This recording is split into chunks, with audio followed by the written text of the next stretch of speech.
Alhamdulillahirabbil alamin. Wassalatu wassalamu ala asyrafil anbiya wal mursalin wa ala alihi wa sahbihi ajma'in.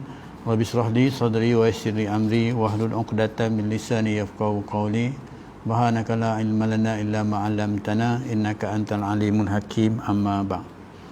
Alhamdulillah, yang dirahmati Allah sekalian, bertemu lagi kita pada malam ini. Seperti biasa, pengajian berkitab kita berkenaan dengan hadis 40, ya, yang seperti mana kita jadualkan dalam pengajian kita ini. Jadi pada malam ini khususnya untuk surah Al-Fatih, ya, kita buat live ni untuk surah Al-Fatih. Mudah-mudahan jemaah semua dapat bersama-sama dengan kita pada malam ini, insya-Allah. Baik, hadis yang saya akan bacakan pada malam ini iaitu kumpulan hadis 40 sampai kepada hadis yang ke-37, ya, hadis yang ke-37. Jadi saya bacakan hadisnya. Hadisnya berbunyi, An Ibnu Abbas radhiyallahu anhuma an Rasulullah sallallahu alaihi wasallam bima yarwihi an rabbih tabaraka wa ta'ala qala innallaha katabal hasanati was sayyiat summa baina dzalik faman hamma bi hasanatin falam ya'malha katabahallahu 'indahu hasanan kamilah wa in hamma biha fa'amilaha kataballahu 'indahu 'ashra hasanatin ila sab'i mi'atin di'fin ila ad'afin katsirah wa in hamma bi syai'atin falam ya'malha katabahallahu 'indahu hasanatan kamilah wa in hamma biha fa'amilaha katabahallahu sayyi'atan wahidah. Rawahu al-Bukhari wa Muslim fi sahihima bihazihil huruf fanzur ya akhi waffaqana Allahu wa iyyaka ila azimin lutfi Allah ta'ala wa ta'ammala hadhil alfaz wa qawluhu 'indahu isyaratun ila iktina'i biha wa qawluhu kamilatan litakidi wa shiddatin i'tina'a biha wa qala fi sayyi'ati allati hamma biha summa tarakaha katabahallahu 'indahu hasanatan kamilatan fa akkadaha bikamilah wa in amaliha katabaha sayyi'atan wahidatan fa akadda tu'liha biwahidatan walam yu'kidha bikamilatin falillahil hamdu wal minnatu subhanahu la nuqdi sana'an alaih wabillahi taufiq. Maksud hadis yang berbunyi daripada Ibnu Abbas radhiyallahu anhuma dari Rasulullah sallallahu alaihi wasallam, menurut yang diriwayatkan dari Tuhannya tabaraka wa taala, katanya sesungguhnya Allah telah menetapkan segala kebaikan dan segala kejahatan, kemudian ia tetapkan yang demikian itu. Maka barang siapa yang bercita-cita hendak kebaikan, kemudian dia tidak mengerjakannya, Allah tuliskan di sisinya satu kebaikan yang sempurna. Dan jika ia bercita-cita dengan dia, kemudian dia mengerjakannya, Allah tuliskan kebaikan itu sebagai balasan di sisinya sebanyak 10 kebaikan hingga 700 kali lipat ganda, hingga sampai beberapa kali ganda banyaknya. Dan jika ia bercita-cita dengan satu kejahatan, maka ia tidak mengerjakannya, Allah tuliskan di sisinya satu kebaikan yang sempurna. Dan jika ia bercita-cita dengannya lalu ia mengerjakannya, Allah tuliskan kejahatan itu dengan balasan satu sahaja kejahatan. Diriwayatkan oleh Bukhari dan Muslim dalam kitab sahih keduanya dengan lafaz ini. Jadi hadisnya setakat itu saja, cuma yang disampaikan tadi. Kemudian diriwayatkan oleh dua orang ulama, iaitu Al-Bukhari dan Muslim, yang meriwayatkan hadis ini dalam kitab sahih keduanya dengan lafaz ini. Di dalam kitab sahih Muslim, dalam kitab yang dikarang sahih Muslim itu, maka disebutkan, maka perhatikanlah hai saudara-saudaraku, ditegaskan oleh Muslim dan Bukhari, semoga Allah taufikkan kami dan engkau kepada kemesraan yang besar. Itu kata. Dan fikirkanlah lafaz-lafaz kalimah-kalimah ini, iaitu perkataannya indahu, penegasan. Ditekankan tentang perkataannya indahu, yang artinya di sisinya, di sisi Allah, sebagai isyarat kepada betapa besarnya perhatian Allah terhadap kebaikan itu. Jadi maksudnya di sisi Allah itu kebaikan itu besar hingga kan diberi ganjarannya banyak, Dan lafaz kamilah itu yang artinya sempurna, sebagai isyarat untuk menyatakan takkid, iaitu menguatkan dan menyatakan sangat bersungguh-sungguh, dan sabda Rasulullah tentang kejahatan yang baru dicita-citakan, dikerjakan, kemudian ditinggalkan, akan ditulis Allah di sisinya satu kebaikan yang sempurna. Ini kalau dia buat, dia cadang nak buat kejahatan, tapi dia tak buat, maka dicatat baginya itu satu kebaikan, satu kebajikan yang sempurna. Dikuatkan kebaikan itu dengan perkataan, kemudian kamilah, dikuatkan dengan kamilah, iaitu yang bererti tidak dikurangkan balasannya. Dan jika dia mengerjakan kejahatan itu, Allah tuliskan satu sahaja kejahatan sebagai balasannya, dikuatkan atau dipastikan sedikitnya dengan perkataan wahidah, yang bererti satu dan tidak dikatakan kamilah, artinya satu. Ini penegasan kamilah dengan wahidah. Maka bagi Allah puji dan nikmat maha sucinya, ia tidak dapat hinggakan pujian atas wabillahi taufik. Maksudnya kepujian Allah itu, maka bagi Allah pujian dan nikmat, maka sucinya ia tidak dapat dihinggakan. Tak dapat kita nak bayangkan, betapa Allah Subhanahu Wa Taala itu suci hatinya, kemudian suci dan memberi pujian. Okey. Dalam hadis yang kita bacakan tadi, perkara yang dibincangkan iaitu berkaitan dengan amalan kebaikan dan amalan kejahatan. Jadi kita tahu bahawa amalan kebaikan itu ganjarannya pahala daripada Allah Subhanahu Wa Taala, dan amalan kejahatan itu ganjarannya ialah seksa Allah Subhanahu Wa Taala, dosa, kan? Itu dah jelas kat situ. Cuma penegasan yang Allah Subhanahu Wa Taala sebut dalam hadis kursi ini kepada Rasulullah sallallahu alaihi wasallam, disampaikan kepada kita, para sahabat dan kepada kita, tentang balasan. Di sini dapat kita pecahkan bahawa balasan orang, maksudnya orang yang bercita-cita, dia bercita-cita ataupun dia berniat nak buat baik, tapi tak buat. Dia niat nak buat baik, dia bercita-cita nak buat baik, tapi dia tak buat. Yang ini balasannya Allah bagi orang yang mendapat balasan satu, sebanyak satu kebaikan yang sempurna. Jadi dia maksudnya dia niat tapi dia tak buat. Dia bercadang nak buat kebaikan tapi dia tak buat, tapi dia dapat pahala dah.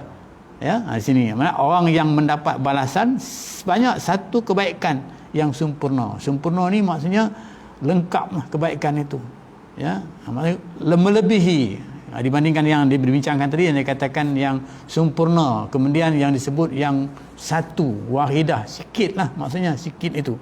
Jadi sempurna ni Allah Subhanahu Wa Taala yang tentukan, maksudnya dikatakan. Jadi dia dapat pahala juga, dapat balasan pahala juga, walaupun dia bercita-cita nak buat kebaikan tapi dia tak buat. kebaikan itu. Itu maksudnya yang pertama yang dibincangkan, ya, dalam hadis yang disebutkan tadi. Ya, itu maknanya siapa yang bercita-cita hendak kebaikan, nak buat kebaikan, kemudian dia tak mengerjakan dia tak buat kebaikan itu, Allah tuliskan di sisinya satu kebaikan yang sempurna. Jadi Allah bagi kebaikan yang sempurna kepada dia, kan? Walaupun dia tak buat. Betapa Allah Subhanahu Wa Taala itu dikatakan sini tak terhinggalah, maksudnya, ya, maksudnya nikmat ataupun balasan Allah Subhanahu Wa Taala itu kepada kita. Kemudian yang kedua, balasan bagi orang yang kedua pula, orang yang mendapat, maksudnya di sini orang yang bercita-cita, ya, dia cita-cita nak buat kebaikan, ya, kemudian dia terus buat, dia dapat buat. Dia nak buat kebaikan, kemudian dia dapat buat. Macam kita tadi bercita-cita nak datang ke masjid untuk nak solat berjemaah, kan, dapat kita buat. Contohnya begitulah. Ini contoh yang saya bagi, kan, dapat kita buat. Bila dapat kita buat, maka balasan Allah bagi orang yang macam ini, dia kata orang yang mendapat sebanyak 10 kebajikan. Maknanya dia bercita-cita kemudian dapat 10 kebajikan. Dan bukan itu saja. Dan dia kata lebih sampai 700 kali lipat ganda, dan lebih banyak daripada itu lagi. Dan mungkin 700 kali lipat ganda, kemudian lebih lagi daripada itu. Ini gulungan yang kedua. Apa dia? Gulungan mana? Gulungan orang yang bercita-cita nak buat kebaikan, ya, kemudian dia mengerjakannya, terus dia dapat buat kebajikan itu. Allah tulis kebaikan itu sebagai balasan kepada dia. Kebaikan itu Allah tulis balasan. Apa dia balasan dia? Balasan di sisi Allah SWT itu sebanyak 10 kali kebajikan. 10 kebajikan hingga 700 kali lipat ganda. Lebih hingga sampai beberapa kali banyaknya berlipat ganda. Itu hak Allah. Allah nak bagi berdasarkan kepada rahman dan kasih Allah, rahim Allah kepada orang yang membuat kebajikan itu kerana, ya, Allah Subhanahu Wa Taala. Ini gulungan yang kedua, maksudnya betapa Allah Subhanahu Wa Taala tu bagi balasan kepada hamba-Nya yang melakukan kebaikan. Maka dalam Al-Quran disebut fastabiqul khairat, ya, jadi orang kata berlomba-lombalah kamu untuk buat kebaikan. Khairat, kebaikan, berlomba-lomba. Kenapa? Kerana inilah yang dijanjikan oleh Allah Subhanahu Wa Taala kepada orang-orang yang beriman dengan Allah Subhanahu Wa Taala. Berlomba-lombalah kamu fastabiqul khairat, ya. Jadi kenapa ya Allah sebut begitu dalam Al-Quran? Kerana ganjarannya itu seperti mana yang disebutkan tadi, ya. Okey, itu gulungan yang kedua. Maksudnya dia bercita-cita nak buat kebaikan, kemudian dia terus dapat buat. Macam kita dia sebutkan tadi contohnya, kan. Mungkin ada juga orang yang bercita-cita nak buat, kita katakan nak, kalau dia ada rezeki lebih, dia nak buat wakaf ke masjid ke, ke mana ke surau ke dan sebagainya, dan dia dapat, kemudian dia nak laksanakan. Inilah ganjaran yang dia dah dapat. Dan ganjaran yang Allah bagi ini bergantung kepada kebajikan yang dia buat itu. Tengok kecil besarnya kebajikan yang dia buat itu, kan. Okey, yang ketiga hadis ini membincangkan, ya, iaitu tentang, disebut yang ketiga pula, dia kata tentang orang yang kita katakan disebut, iaitu jika seseorang tu pula dia bercita-cita, ya, ia bercita-cita dengan satu kejahatan, dia bercita-cita nak buat satu kejahatan, ya, kemudian itu tidak mengerjakan, dia tak kerja, dia tak buat, dia niat saja, ataupun dia bercita-cita nak buat. Contohlah dia kata, aku nak mencuri lah malam ni, kata, contohnya, kan, tiba-tiba dia tak buat, kita katakan.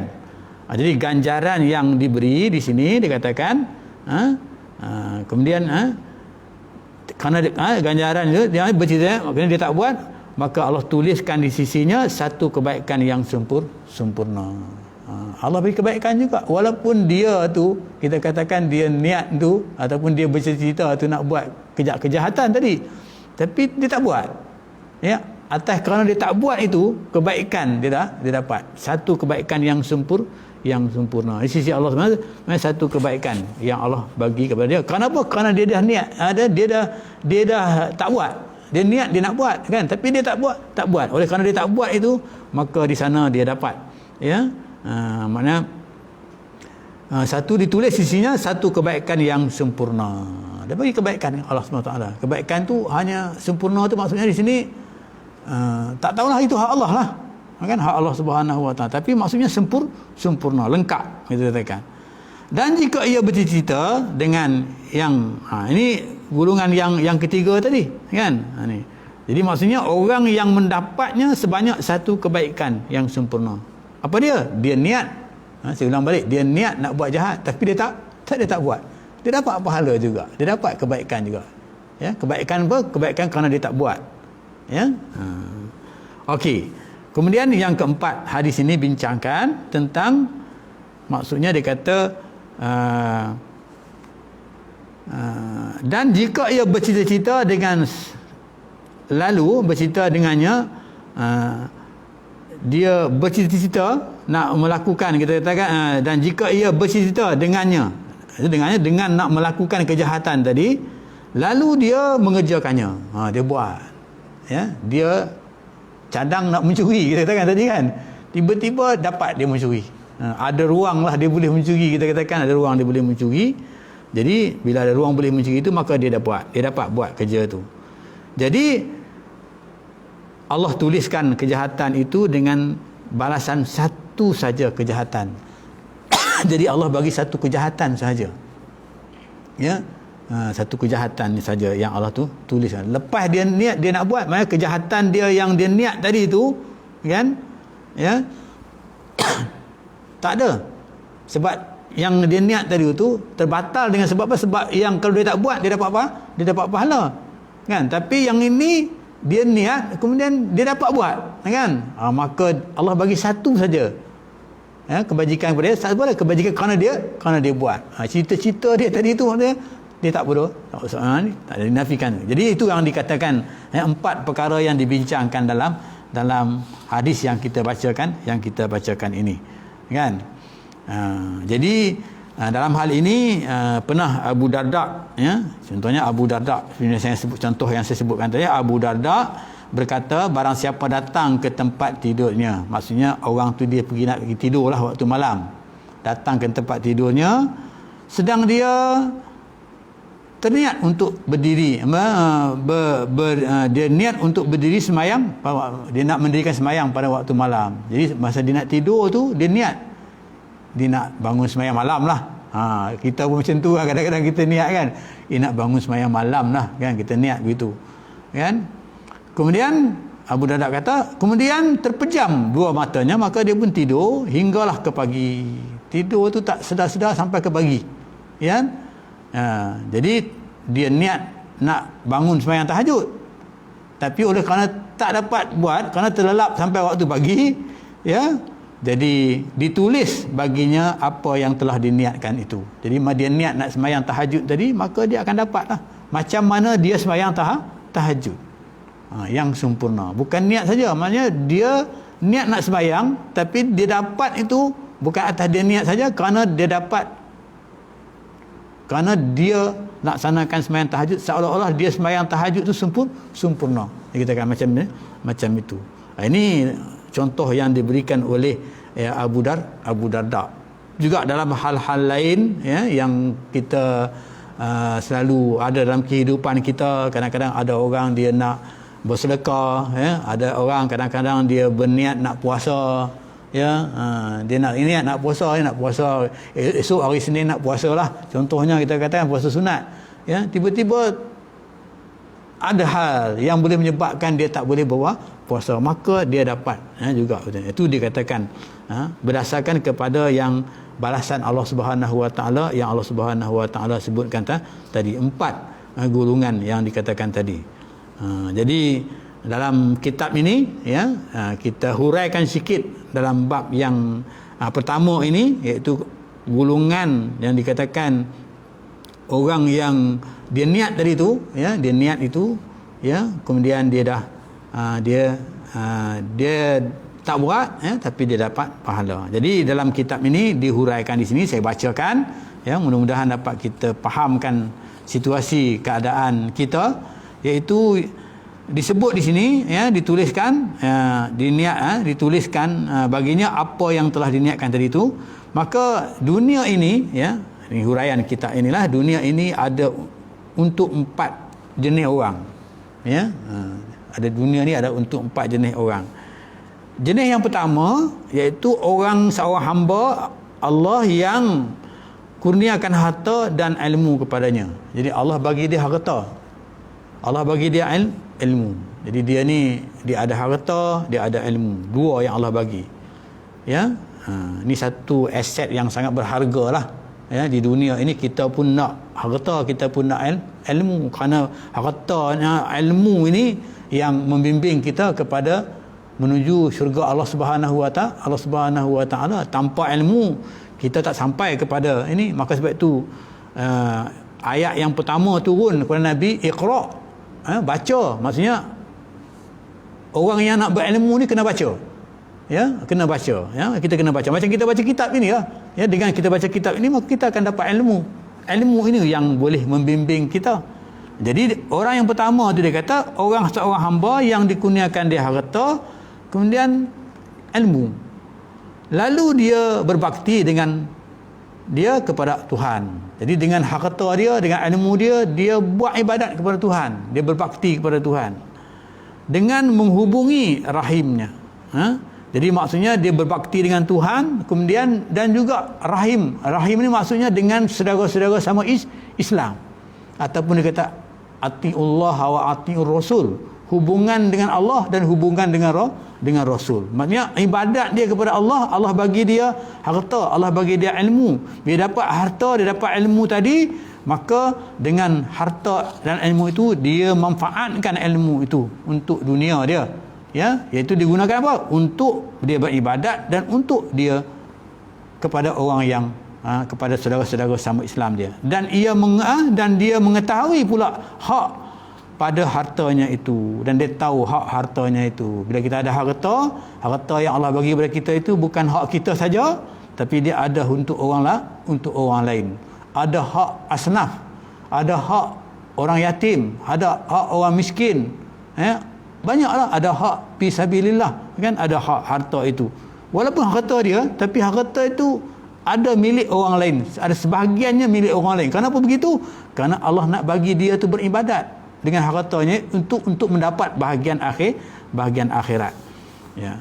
Orang ini ada menduduki di tingkatan yang pertama. Jadi kalau sekiranya golongan yang macam ini ya, maksudnya dia ni merupakan manusia dalam golongan yang utama. Mana yang baiklah maksudnya. Golongan yang utama ni, golongan yang kedua. Golongan yang pertama ni, golongan ni dia apa? Saya ulang balik sikit. Maksudnya dia ada harta, Allah bagi nikmat harta, Allah bagi dia ilmu, kemudian dengan harta dan ilmu itu dia dapat menggunakan harta dan ilmunya itu untuk kebajikan, untuk beribadat kepada Allah dan untuk sama-sama membantu beribadat bersama-sama dengan hablum minan, hubungan dengan manusia, beribadat bersama manusia. Itu golongan yang pertama. Golongan yang kedua iaitu seorang yang Allah kurniakan dia ilmu. Allah bagi dia ilmu, tapi tidak dikurniakan harta kepadanya. Dia tak ada harta, Allah bagi dia ilmu saja. Dia memang belajar pandai dan sebagainya, ilmu agama dan sebagainya. Namun demikian niatnya ada benar. Maksudnya dia tak ada harta, tapi dia kata kalau sekiranya aku ada harta lah, dia niat.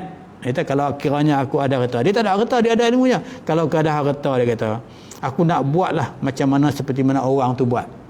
Maksudnya orang tu ada harta, orang yang pertama tadi dah, orang tu dia ada harta, kemudian dia belanjakan hartanya untuk kebaikan. Dengan kebaikan yang dia buat itu, dia akan dapat ganjaran pahala daripada Allah untuk akhirat dia. Jadi dunia dia buat kebajikan, akhirat pun dia ada dapat kebajikannya. Okey. Kemudian dengannya maka dia dapat balasan. Balasan apa? Dengan niat dia. Niat tadi. Ini dia kata innamal a'malu binniyat tadi kan. Jadi dengan dia tak buat, sebab dia tak ada harta, tapi oleh kerana dia niat saja, maka dia dapat. Ya, macam dulu lah kita dengar cerita masa musim haji gitu. Dia tengok macam orang yang niat nak pergi haji, tiba-tiba dia tak dapat nak pergi haji. Kan? Tapi dia memang cita-cita nak pergi haji, tak dapat pergi haji. Tapi akhirnya kerana niat itu maka dia dapat pahala pergi haji. Itu yang disebut ni gulungan yang dikatakan dia bagi ilmu tapi tak dia bagi harta. Dia dapat niat itu. Kenapa? Niat dia dapat tapi bukanlah atas amal, dia tak beramal pun, dia tak pergi haji tapi dia niat itu. Dia dapat. Kemudian yang ketiga orang yang dikurniakan harta. Tapi tidak dikurniakan ilmu. Dia ada harta tapi ilmu tak ada, tak tahu nak gunakan hartanya itu. Kan? Dia ada harta banyak sebenarnya tapi dia tak tahu macam mana nak menjanakan hartanya untuk kebaikan dunia dan juga untuk kebaikan akhirat. Sedangkan dia ada berdoa, Rabbana atina fid dunya hasanah wa fil akhirati hasanah wa qina azabannar. Dia doa selalu macam tu. Ya, untuk kebaikan dunia, kebaikan akhirat. Tapi dia tak gunakan hartanya itu tadi. Dia ada harta, Allah bagi harta, tapi dia tak ada ilmu. Dia tak tahu nak gunakan harta itu, tapi dikurniakan ilmu kepadanya, maka dikurniakan di sini sebut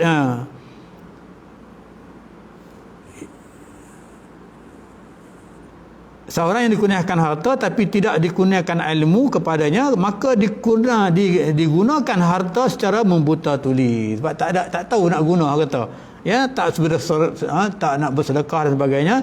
Tidak ke jalan bakti ataupun dia nak buat kebaktian ke. Tidak kepada cara yang dapat menghubungkan silaturahim. Jadi dengan harta tadi itu dia tak boleh buat.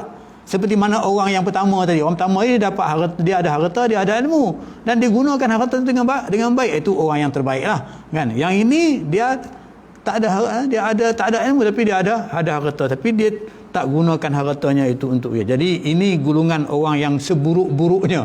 Dia katakan orang yang seburuk-buruknya. Maksudnya yang tadi itu, yang atas itu orang yang pertama, yang sebaiknya. Jadi ini yang orang seburuknya. Jadi yang keempat dia kata, gulungan yang keempat pula, orang yang tidak dikurniakan kepadanya harta dan ilmu tapi dia masih mahu berkata, jika aku dapatlah harta itu, kan, ataupun aku dapat ilmu itu, aku akan buat seperti mana orang yang pertama yang kita sebutkan tadi, kan. Dia kena buat kebajikan macam itu. Jadi walaupun dia niat begitu ketika itu, maka dia akan diberi ganjaran, ya, menurut niatnya tadi. Dia akan dapat pahala lah macam tadi. Dia niat, walaupun dia tak buat, ya, tapi dia niat juga, maka dia akan dapat pahala dia, kan. Macam yang kita kata gulungan yang pertama tadi sebutkan. Jadi dapat pahala juga. Jadi dalam hal ini, tuan-tuan yang dirahmati Allah sekalian, jadi dapat kita ambil pengajaran di sini bahawa Allah Subhanahu Wa Taala menyebut dalam hadis kudusi ini kepada Nabi kita Muhammad SAW bahawa nak jadi manusia yang pertama, yang terbaik, iaitu manusia yang Allah bagi dia ilmu. Kita katakan harta, rezeki, harta dan ilmu, kita manfaatkan. Itu yang terbaik. Ya, jangan jadi yang terburuk. Yang terburuk ni maksudnya, ya, dia tak berusaha untuk nak mendapatkan ilmu. Ya. Jadi kalau tak datang ke masjid ke, tak datang ke surau ke untuk nak mendapatkan ilmu, bagaimana cara nak bersedekah dan sebagainya, ya, tak ada orang katakan dan sebagainya. Jadi dia tak dapat gunakan hartanya, kan. Jadi ini dikatakan orang yang seburuk-buruknya. Jadi kita tolak hak yang ini. Hak orang yang tak tahu nak gunakan harta ni, biar kita ada. Kadang kita ada tenaga, kita gunakan tenaga kita untuk kebaikan, kan. Ada orang tu kuat tapi kuatnya tak membantu. Dia kuat, dia tengok orang susah, dia tengok saja tapi dia tak menolong atas kekuatan itu. Maka itu juga dikatakan. Jadi ini seburuk-buruk dia kata. Jadi seburuk-buruknya, kan. Jadi paling yang kita katakan, jadi maksudnya yang paling tidaklah kita katakan yang terbaik itu yang pertama tadilah. Paling tidak maksudnya orang tu dia tak ada harta, dia tak ada ilmu, ataupun dia ada harta, dia ada ilmu, kemudian dia niat saja pun, maka dia akan dapat pahala, kan. Sebab dengan ilmu dia tahu, dia belajar, kalau kita niat dapat pahala. Kemudian tu juga dengan orang yang dia tak tahu apa-apa, dia tak ada apa-apa pun, kan. Ilmu pun tak ada, harta pun tak ada, Dua-dua tak ada. Tapi dia tengok orang tu buat kebaikan, orang tu buat kejahatan, orang tu buat kebaikan, dia teringin nak buat serupa dia. Dia kata, aku kalau dapat aku nak buat macam tu juga. Maka dia juga mendapat pahala. Ini gulungan. Jadi gulungan yang rugi tadi tu, gulungan yang dia dapat harta. Allah bagi kemewahan dunia kepada dia, kan? Tapi kemewahan tu dia tak manfaatkan untuk diri dia, ataupun kalau mungkin untuk dirinya, tapi untuk dirinya pun tak manfaat juga. Kadang-kadang digunakan harta itu untuk berjudi, kita katakan, untuk minum arak, untuk buat benda-benda yang dilarang oleh Allah Subhanahu Wa Taala. Ini dikatakan seburuk-buruk manusia. Jadi kategori manusia tu begitu. Jadi kita pilih kategori yang pertama, iaitu kategori yang mana yang kita manfaatkan. Khairun nas yanfa'un nas, sebab baik manusia itu memberi manfaat kepada manusia yang lain, kan? Jadi sampai itu insya-Allah kita akan sambung dalam perbincangan kita dalam tajuk yang kedua berkaitan dengan hadis ini. Saya berhenti setakat itu. Aku qouli hadza wa astaghfirullahalazim billahi taufiq wa hidayah. Assalamualaikum warahmatullahi wabarakatuh. Bismillahirrahmanirrahim. Alhamdulillahirabbil alamin wassalatu wassalamu ala asyrafil anbiya wal mursalin wa ala alihi washabbihi ajma'in. Allahumma ja'alna minat tawwabin wa ja'alna minal mutatahhirin wa ja'alna min ibadikas shalihin. Bismillahilladzi la yadurru ma'asmihi syai'un fil ardi wa la fis sama'i was sami'ul 'alim. Allahumma adfa'na al-bala' wal waba' wal ghala' wal fahsya' wal zina wal riba wal mihani wa su'il fitan ma dhahara minha wa ma badan an baladina hadha khassah wa an sa'ir bil muslimin 'ammah ya rabbal alamin. Walhamdulillahi rabbil alamin. Taqabbalallahu minkum.